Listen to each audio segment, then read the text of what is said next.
On the plains of northern Castile lies the small town of Paredes de Nava. It was here, sometime around 1488, that Alonso Berruguete was born.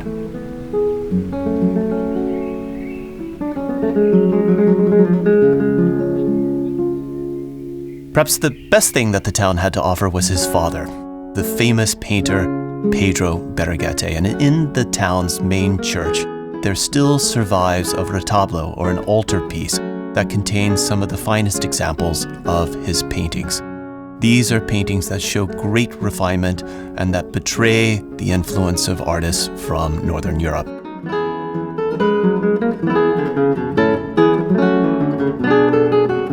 In 1504, Pedro Berruguete passed away, and soon after, his son Alonso decided to travel to Italy, where he would spend the better part of a decade.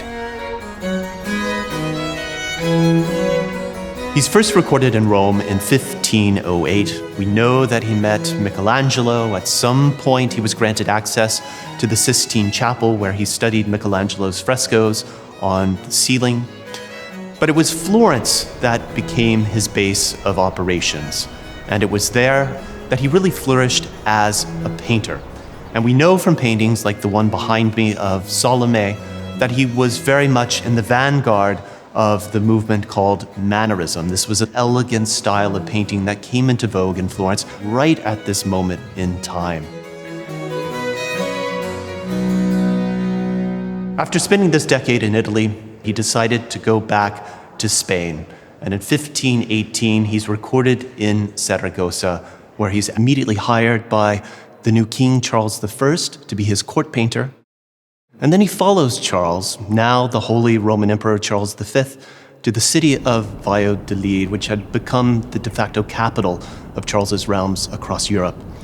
And it's there in the very next year, 1523, that he receives his first documented commission for a retablo, the work that's behind me. It was carved for a monastery that lies about 20 miles to the south of Valladolid, the monastery of Nuestra Señora de la Mejorada, near the town of Olmedo.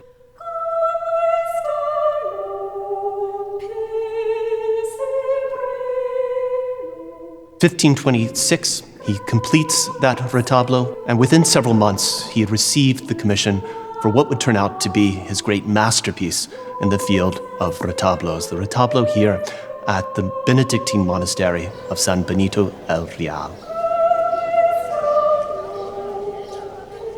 The altarpiece was deinstalled during the 19th century and moved in various sections to the city's sculpture museum. But imagine walking into the church during the 16th century and seeing the great space of the apse filled with this towering, gilded altarpiece.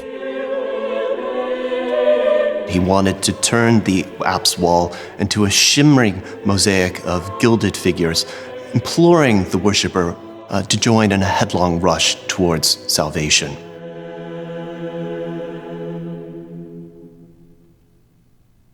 Berruguete's Retablo Mayor of San Benito stands in sharp contrast to the kind of altarpieces that were being produced in Castile up until the point when he returned from Italy. You see the influence of Gothic architecture in the pointed arches, the minute tracery, and you also see the characteristic style of sculpture being practiced prior to Berruguete, a style that's characterized by stiff figures and very generic features. With Berruguete, he's doing something very, very different in the way that the bodies torque, the way that the figures move. He's drawing on the expressive figure style of Michelangelo. He was able to bring the sacred stories to life and make them perhaps more visceral for the viewers than what they had been seeing with the Gothic sculptures.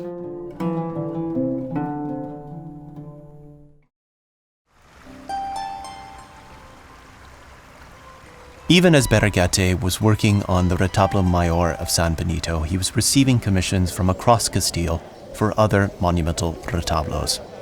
One of the finest exists in the university town of Salamanca. It adorns the altar area of a beautiful Gothic chapel in one of the colleges.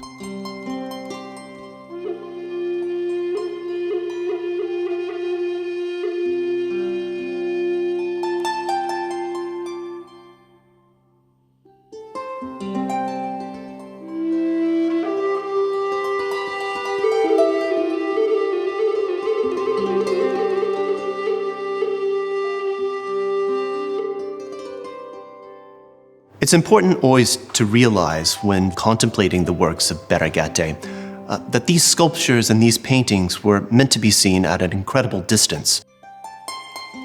Berruguete knew that he could loosen his techniques, loosen the precision with which he was painting, with which he was sculpting, because the worshipper way down below was still receiving the impact of his vision, a painterly vision that very much speaks to his abilities as first and foremost a designer.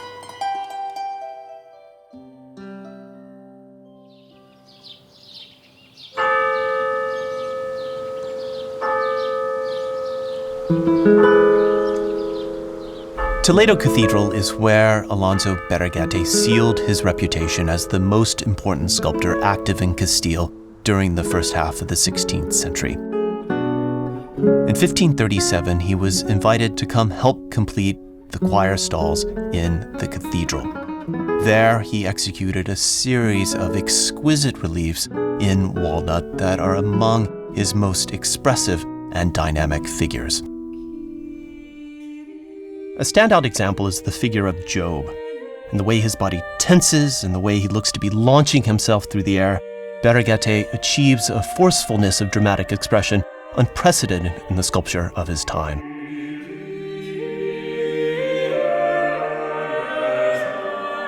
As Berruguete and his assistants worked on the wooden seatbacks, they were also engaged on the alabaster reliefs above, and again, with each relief, he continued to demonstrate his incredible powers of imagination with figures like the Methuselah, who seemed to be leaping out in space in a totally extraordinary manner.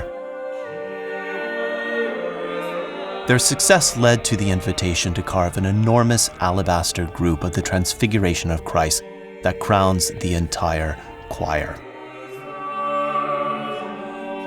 It's an incredibly dynamic work, showing the moment when Christ is enveloped in light, his apostles cowering at the base of the mountain, recoiling in shock at the vision before them.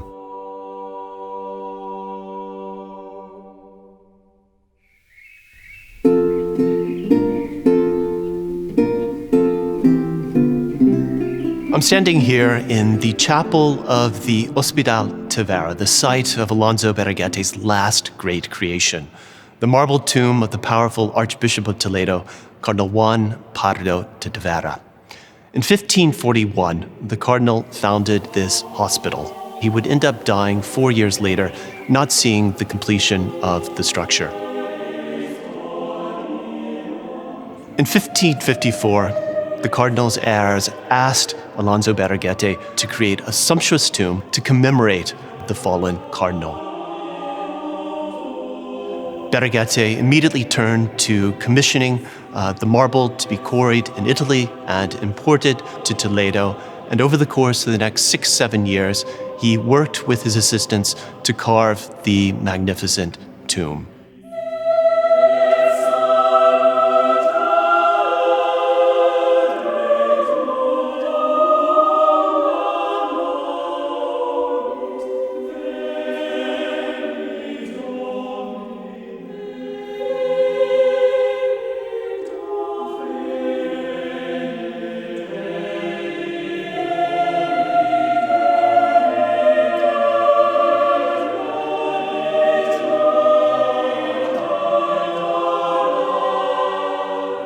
In the fall of 1561, just as Alonso Berruguete was bringing to conclusion his great tomb of Cardinal Tavera, he took ill, and he sought remedy here in the Hospital Tavera.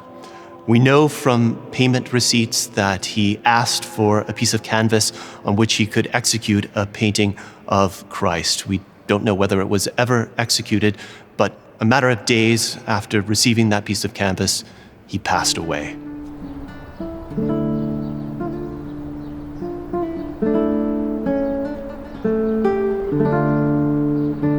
Berruguete was nearly 70 years old when he passed away. He had been working in Spain since his return from Italy for more than 40 years. And if, in those final days of his life, he had the opportunity to look back over his career, he surely basked in the knowledge that he had achieved near mythic status across the Iberian Peninsula.